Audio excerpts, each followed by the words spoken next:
Hello buddies, ఎలా ఉన్నారు? చాలా రోజుల తర్వాత మీ ముందుకి ఓటీటీ రివ్యూతో వచ్చేసా. అదే భీమా భీమా భీమా.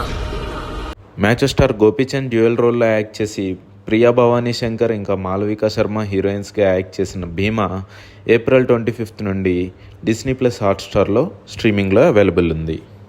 ఇక మూవీ విషయానికి వస్తే మైథలాజికల్ ఎలిమెంట్స్ ఇన్వాల్వ్ అయిన కమర్షియల్ మూవీ. కొన్ని సీన్స్ అయితే ముందుగానే ప్రెడిక్ట్ చేసేలానే ఉన్నాయి. ఫైట్స్ అయితే మన గోపీచంద్ గారి కట్అవుట్కి పర్ఫెక్ట్గా సెట్ అయ్యాయి. విలన్స్ క్యారెక్టరైజేషన్ కొంచెం కన్ఫ్యూజింగ్గానే అనిపిస్తుంది. పోలీస్ క్యారెక్టర్లో ఉన్న గోపీచంద్ లవ్ స్టోరీ అంతగా బాలేదనే చెప్పొచ్చు. ఏమాత్రం రసవత్తరంగా ఉండదా?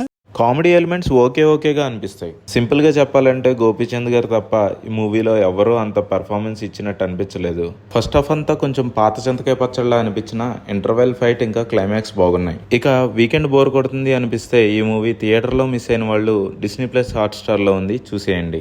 ఇంకా ఇలాంటి ఓటీటీ రివ్యూస్ కోసం మన ఛానల్ని లైక్, షేర్, సబ్స్క్రైబ్ చేసుకోండి. Thank you, bye.